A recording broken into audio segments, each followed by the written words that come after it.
This is Apple Watch Series 10, and today I'll show how you can turn on or off the vibration or haptic feedback on this device. So you can do that from both iPhone and the Apple Watch itself, and the steps are identical, so you can, choose either of those routes. I'll do that on Apple Watch, since this video is about Apple Watch, so that makes sense, I guess. Anyway, first launch your device's settings, then scroll down and look for the sounds and haptics category and enter it.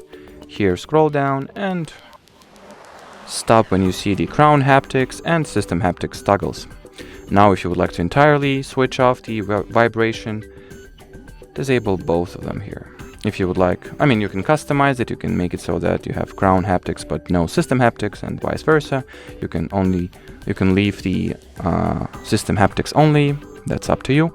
So once again, if you would like to enable all vibration, switch both toggles on, and vice versa, if you would like to remove all haptics, switch them off. And as far as this video goes, that'll be it. So thanks for watching and bye bye.